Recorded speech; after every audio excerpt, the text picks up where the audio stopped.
Cátedra de la Tierra es un honor presentar la conferencia de esta jornada titulada El agua y la salud, a cargo de nuestra conferencista invitada, la doctora Lourdes Reyes, representante del SANAA. Antes de darle paso a la doctora Lourdes, me permito leer su hoja de vida. Lourdes Patricia Reyes de Nasser es doctora en Química y Farmacia por la Facultad de Ciencias Químicas y Farmacia de la Universidad Nacional Autónoma de Honduras. Es jefa de control de calidad de la División Metropolitana del SANAA. Cuenta con 36 años de experiencia en tratamiento del agua, gestión y manejo de la calidad del agua.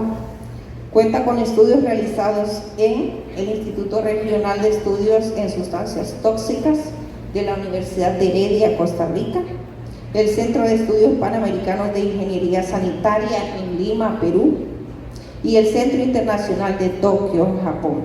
Sin duda alguna, un currículum muy rico. Quedamos en buenas manos en esta tarde. Estimada doctora, es un honor contar con su presencia en Cátedra de la Tierra. Gracias por aceptar compartir con nosotros su tiempo y conocimiento.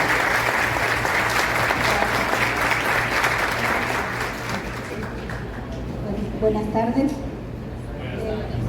Antes que nada, pues agradecer la invitación a tan importante actividad sobre un tema tan importante también y a la vez tan extenso, que es bien difícil en una charla poder dar elementos relacionados con este recurso tan importante. Para comenzar, pues decimos que el agua es un elemento indispensable para la vida de las personas, los animales y las plantas. Por eso el agua es un bien que hay que saberlo administrar, ¿verdad? Y no desperdiciarlo. ¿Cuál es la importancia del agua en la salud? Pues el agua nos sirve para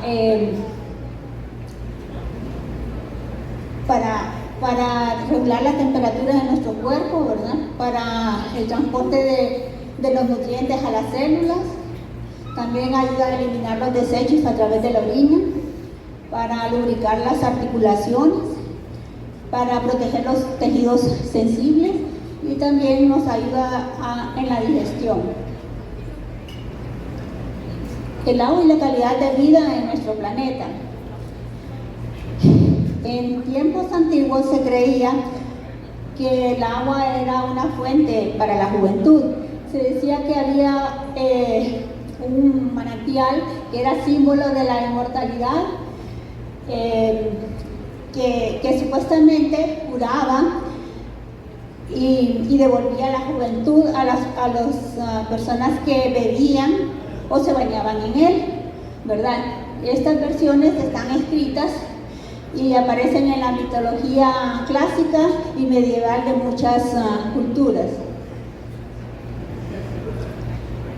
En el contexto mundial, en los últimos años, el investigador Dan Buettner de la National Geographic ha identificado 5 lugares del planeta denominadas zonas azules. Esta zona es donde los habitantes se caracterizan por ser muy longevos, o sea que duran más de 100 años, pero tienen una alta vitalidad y al mismo tiempo felicidad.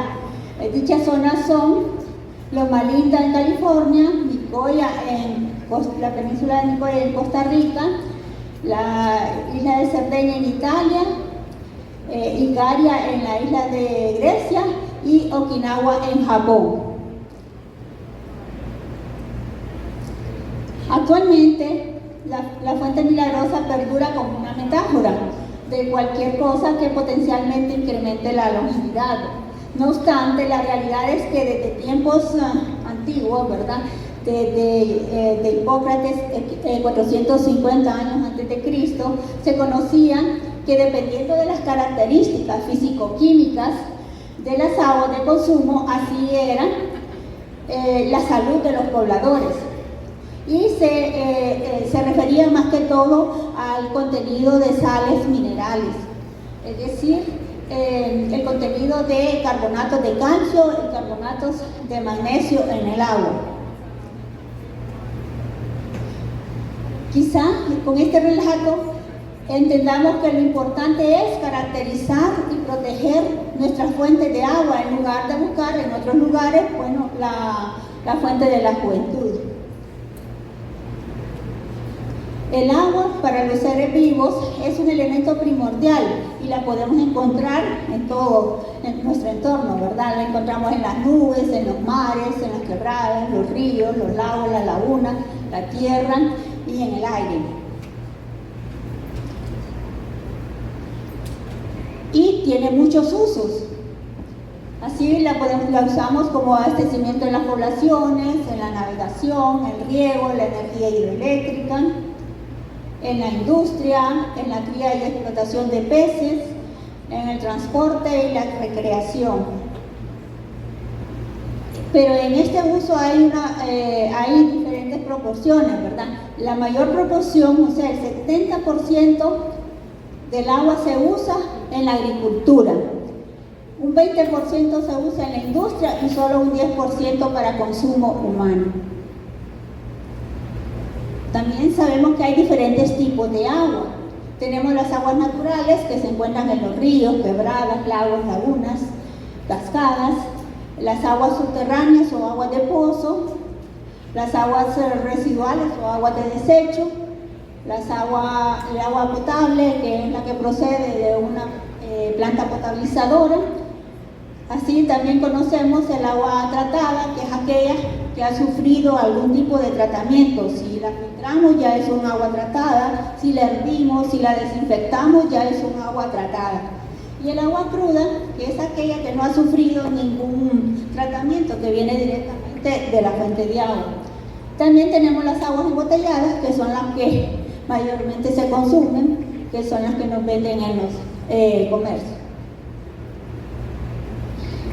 Siempre hemos conocido pues cuál es la fórmula del agua, que está compuesta por una molécula de oxígeno y dos de hidrógeno, ¿verdad? Y decimos que el agua es un recurso natural, ¿verdad? Que es renovable, que se está renovando constantemente a través del ciclo hidrológico. Por tanto, no debería de escasearse, pues se está renovando constantemente. Pero ¿qué pasa? Que en la naturaleza no la encontramos así como tal, ¿verdad? Como H2O. En la naturaleza, el agua, mediante su ciclo hidrológico, le llamamos el viaje del agua. O sea que las aguas de los mares, ¿verdad? Por la acción de los rayos solares, se evapora, luego se condensa en las nubes, en forma de nubes. Estas, por la acción de los vientos, las hace chocar estas nubes y se produce lo que es la precipitación, que es cuando cae ya la lluvia. Esta lluvia parte, se queda en los casquetes polares, otra se absorbe en la tierra y forma los manantiales, los pozos, otra escurre a través de la tierra y forma los ríos, lagos, lagunas, y luego desemboca al mar nuevamente y vuelve su ciclo, ¿verdad? Por tanto decimos, pues es renovable y no debería de escasear. Pero ¿qué pasa? Las actividades humanas contaminan este viaje del agua, ¿verdad? A través de la urbanización tenemos que los vertidos de sólidos y de basura generalmente van al cuerpo de agua más cercano. También las descargas domésticas, a veces puras, crudas, van al cuerpo más cercano, cuerpo de agua más cercano, contaminando. Igual el desarrollo industrial provoca descargas industriales que también contaminan los cuerpos de agua. Y no digamos las actividades agrícolas mediante el uso de compuestos agroquímicos, organoclorados, organofosforados, que contaminan también mediante las escorrentías. Todas estas van al cuerpo de agua más cercano y se contaminan. ¿De dónde viene el agua que necesitamos para vivir? A veces no nos ponemos a pensar de dónde proviene el agua y cuánto cuesta para que llegue hasta nuestras casas. Pues el agua viene de una cuenca una cuenca hidrográfica. ¿Y qué es una cuenca hidrográfica? Es el área de escurrimiento superficial natural hacia un punto determinado, delimitado por una línea divisoria denominado parte de agua, ¿verdad? Esta cuenca está formada por un río principal y al cual le llegan varios afluentes, pequeñas quebraditas o ríos que lo nutren, y este río principal va a desembocar al mar. Para su conocimiento, para los que no saben, pues cuáles son las fuentes de abastecimiento de Tegucigalpa, tenemos la cuenca del río Guaserique, la cuenca del río Jinihuare, que forma el río Grande Concepción, las fuentes del noreste, formadas por las quebradas de la Tigra, que son varias quebraditas. También están las represas de Tatumbla y de Zabacuante. Todas estas nos abastecen de agua a la ciudad capital. Perdón. De las principales fuentes de abastecimiento, ¿verdad? Por ellas no nos quedamos sin agua, ¿verdad? Porque son administradas responsablemente para que haya siempre agua. Son la represa de la Concepción, cuyo frente principal es el río Grande o Concepción, y el embalse de los Laureles, que viene de la cuenca del río Guaserique, ¿verdad?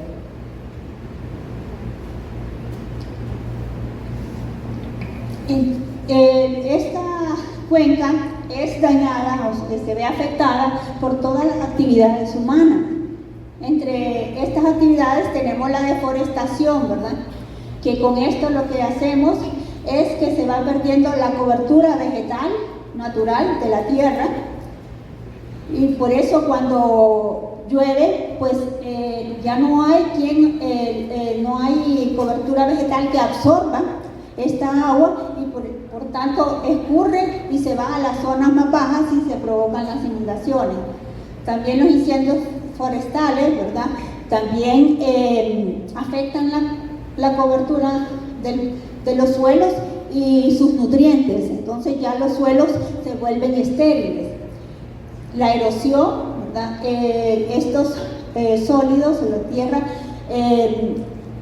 van a depositarse al fondo de los cuerpos de agua, disminuyendo su capacidad de almacenamiento.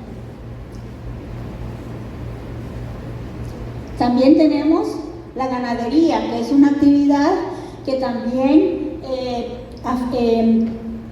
contamina los cuerpos de agua, como pues las defecaciones del ganado. Tiene alta concentración de fósforo, que es un nutriente que afecta y contamina los cuerpos de agua.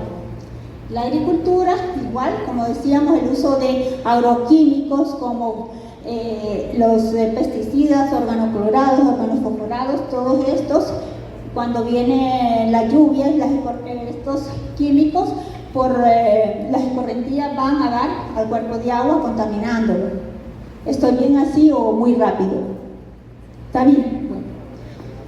La falta de saneamiento básico, o sea, la defecación a cielo abierto. Igualmente, ¿verdad? Cuando vienen las lluvias, las escorrentías llevan estas defecaciones al cuerpo de agua más cercano, contaminándolo. Todas estas actividades que nos traen problemas ambientales, ¿verdad? ¿Y cuál es el problema ambiental más grande que tenemos en este momento? Es el calentamiento global, ¿verdad? Que es el aumento de la temperatura promedio de la Tierra provocado por un desequilibrio ambiental, que es la acumulación de gases contaminantes en la atmósfera, o sea, los gases de efecto invernadero que contaminan la atmósfera, ¿verdad?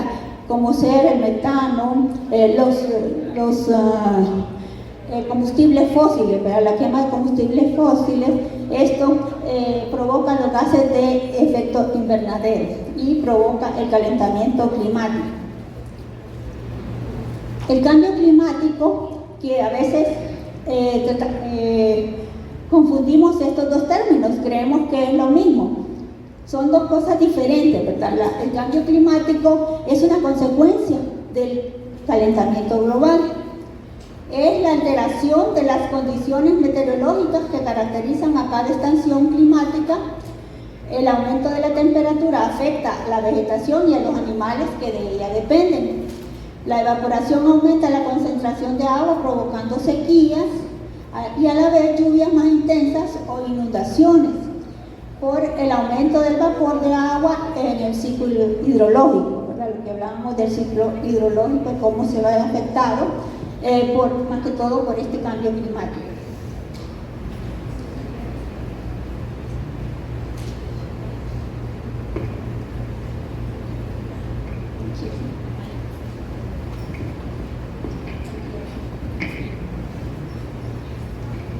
¿Será que se le terminó la batería? Sí. Ok. Siguiente.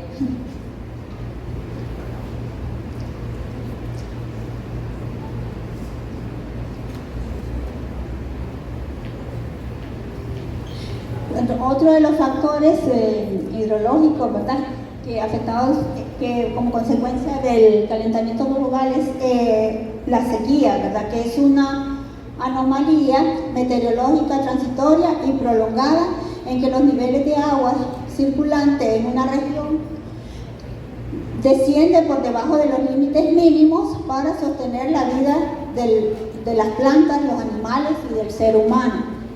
El agua no solo es... ¿Qué pasó? Ahí. Decíamos que el agua no solo es indispensable para nutrir la vida, ¿verdad?, sino que también es necesaria para el enriquecimiento de los suelos. El flujo de la materia orgánica a través del ciclo del carbón y la regulación térmica de nuestro planeta. Decíamos que la sequía lo que hace es volver estéril los suelos. Las inundaciones es una ocupación masiva por el agua de zonas que se encontraban secas, causada ya sea por el ascenso temporal del nivel del río, de un lago o del mar, y como consecuencia o bien como consecuencia de fuertes precipitaciones en una zona en particular. Otro factor importante es el derretimiento de los glaciares. Las grandes masas de agua contribuyen a mantener la temperatura promedio del planeta. El calentamiento global provoca un aumento de la temperatura de los océanos que acelera el derretimiento de los glaciares. Como consecuencia, se generan grandes inundaciones provocadas por el aumento del nivel del mar y del vapor de agua que se genera a la atmósfera y desencadena lluvias más intensas. Este año 2025 se ha proclamado como el año para la prevención de los glaciares, ¿verdad?, porque se ha visto cómo este derretimiento de los glaciares está en aumento cada vez más. Otro factor hidrológico importante es la calidad del agua, que esta calidad se define según o en función del uso. Si se va a usar para la industria, para la agricultura o para el abastecimiento o para consumo humano, pues así se determinan los parámetros para definir la calidad. Ya hay organismos que se encargan de establecer estos parámetros, en qué rango deben de andar. Así tenemos que los parámetros físicos, que son los que nos dan la aceptabilidad, estos los podemos determinar a través de nuestros sentidos, como lo es la propiedad, color, el olor, ¿verdad?, y el sabor. Y los parámetros microbiológicos, que son los que nos dan el grado de contaminación por microorganismos, que son los responsables de las enfermedades. Y los parámetros químicos, que nos dan el grado de contaminación química, o sea, el contenido de sales disueltas en el agua, si es un agua blanda o dura. También nos dice el grado de contaminación por sustancias inorgánicas, como los metales pesados, como plomo, cadmio, arsénico, mercurio, etc. También sustancias orgánicas, como les decía, los plaguicidas organoclorados y organofosforados. Nuestro entorno se vuelve cada vez más vulnerable y el futuro del agua depende de esfuerzos conjuntos, ¿verdad? Tanto del sector público como del sector privado. Entonces, ¿cómo podemos proteger las fuentes y por ende, cómo podemos proteger la cuenca y por ende nuestras fuentes de agua? Pues cambiando nuestra actitud con las actividades que realizamos, como ser la protección de la vegetación. Con esto lo que protegemos es la cobertura natural de la vegetación, reforestando,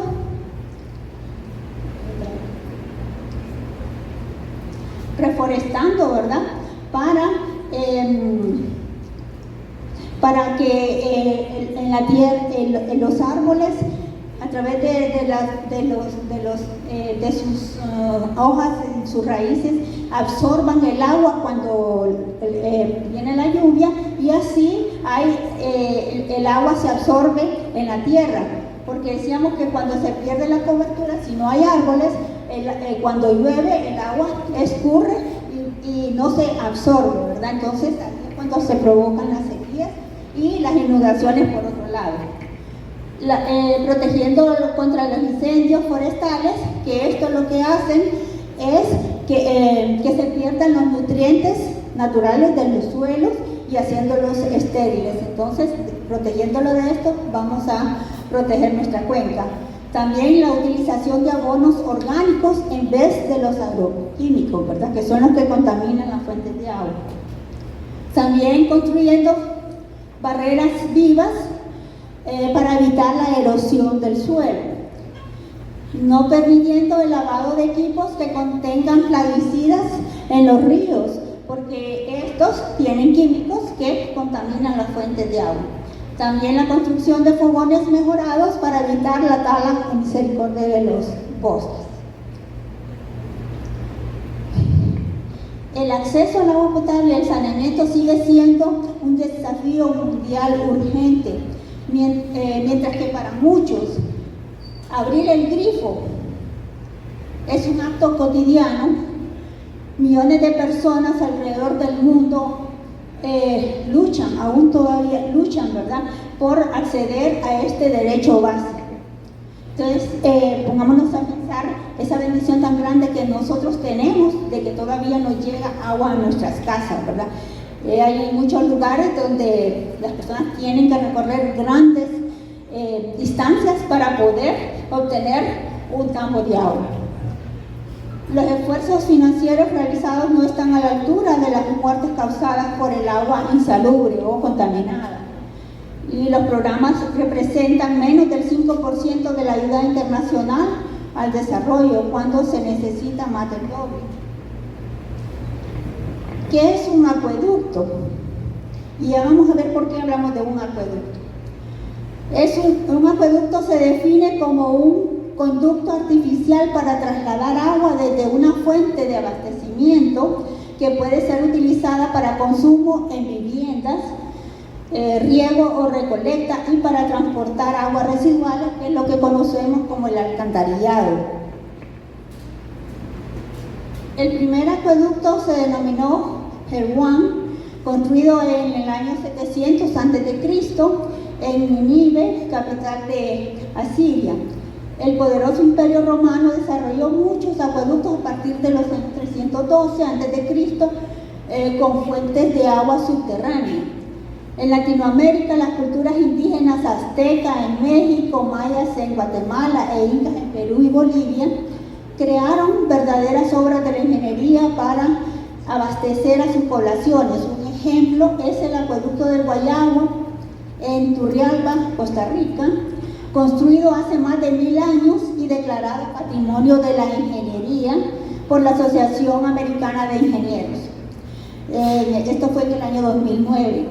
En el siglo XX, después de los descubrimientos de Pasteur y Koch, tanto en Europa y América como en otros continentes, se realizaron importantes obras de ingeniería para potabilizar y trasladar el agua a las grandes ciudades.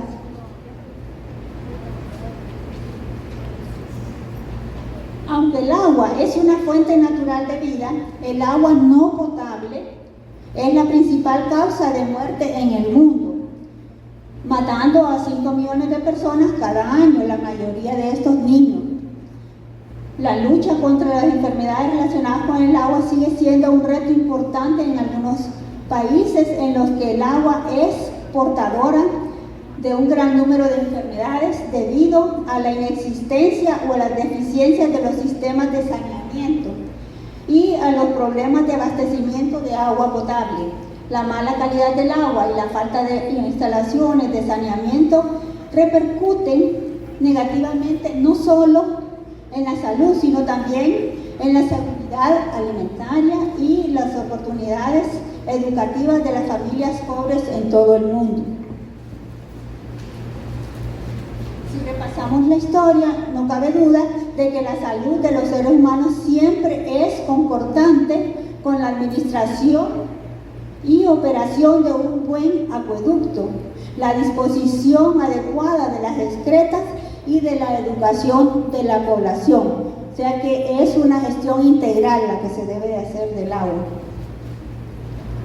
¿Y cuál es el papel del agua en el organismo? Pues el agua de buena calidad es un vehículo de salud y de calidad de vida. Los Objetivos de Desarrollo Sostenible se fijan ahora como meta el acceso de todos al agua no contaminada, disponible regularmente en lugares del acceso a fuentes no utilizadas por los animales. El objetivo es también reducir a la mitad el flujo de aguas residuales no tratadas, lo que implica nuevas instalaciones para tratar el 40% de los flujos mundiales actuales. Desde este punto de vista, el objetivo de los Objetivos de Desarrollo Sostenible es un gran paso adelante en términos de acceso al agua potable. Por tanto, el agua sana es el objetivo final de la nueva Agenda 2015-2030. Y el agua contaminada es una fuente de enfermedades y por consiguiente de muerte. El agua insalubre mata, decíamos, cada año 5 millones de personas, entre ellos 1.8 millones de niños. O sea que es algo, dos vías, ¿verdad? También el agua nos da salud, pero también si tomamos un agua contaminada nos puede dar la muerte. Entre las enfermedades relacionadas con el agua tenemos la tifoidea, la hepatitis, el cólera, los parásitos, todo tipo de diarreas y de disenterías. Por tanto, debemos darle un valor al agua. El agua es indispensable para la vida, para nuestros hogares, para la seguridad y para el desarrollo económico, social y medioambiental, y es un recurso abundante a la vez que escaso. Alrededor de un 70% de la tierra, decimos, es agua, pero solo el 3% es agua dulce. Por ello, garantizar una buena gestión que asegure su disponibilidad es clave para el bienestar presente y futuro. Con el objetivo de poner en valor un recurso de valor incalculable, el 22 de marzo se celebra en todo el mundo el Día Mundial del Agua. Así tenemos que el agua tiene un valor social, ya que todos necesitamos acceder a cantidades suficientes de agua potable para beber y para asegurar nuestra higiene. Una persona necesita entre 50 y 100 litros de agua al día para beber, alimentarse y mantener su higiene. Debemos darle un valor ecológico, ya que el agua es el hábitat de millones de especies y recurso imprescindible para la mayoría de los entornos naturales naturales. Si las masas de agua desaparecen, disminuyen o se degradan, como está ocurriendo con el derretimiento de los glaciares, desaparecerán especies importantes para el ciclo de la vida y del equilibrio natural se verá afectado. También tiene un valor económico. La gestión integral del agua abarca desde la captación, tratamiento, distribución, mantenimiento y gestión comercial. Todo esto tiene un costo, por tanto debemos de acostumbrarnos a pagarlo, a pagar esa factura. No que pagamos la Coca-Cola, pagamos la factura del teléfono, el internet, pero no queremos pagar el agua, el recibo del agua. También el agua tiene un valor contra el cambio climático, pues ya decíamos que el cambio climático condicionará la calidad y cantidad de agua disponible en el futuro. Es así que el lavado de las manos, decimos, salva vidas. Asegurar el agua es responsabilidad de todos. Por tanto, es imprescindible tomar acciones para asegurar su conservación y hacerla más equitativa, ¿no? Que esté al alcance de toda la población. Muchas gracias. ¿Tienen preguntas?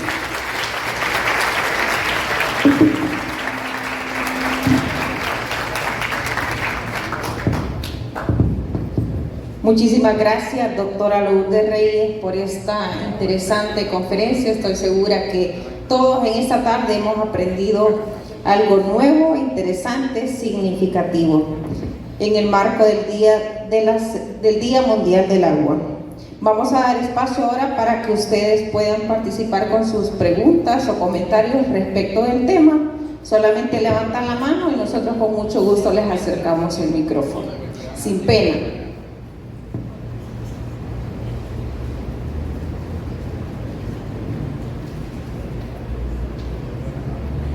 Bien,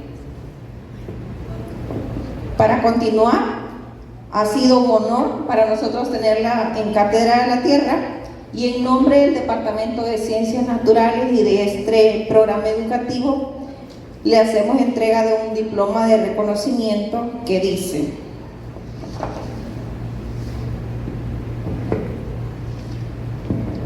Universidad Pedagógica Nacional Francisco Morazán, Facultad de Ciencias Básicas, Departamento de Ciencias Naturales, otorga el presente diploma de reconocimiento a la doctora Lourdes Reyes por su valiosa participación en el desarrollo de la conferencia El agua y la salud, realizado en el marco del programa educativo Cátedra de la Tierra, Dr. Gonzalo Cruz Calderón, extendido en Tegucigalpa a los 24 días del mes de marzo del 2025 y firmado y sellado por nuestras autoridades, la decana de la Facultad de Ciencias Básicas, Magíster Alba Rosa González, y la jefa del Departamento de Ciencias Naturales, Magíster Zoila Maribel Moncada.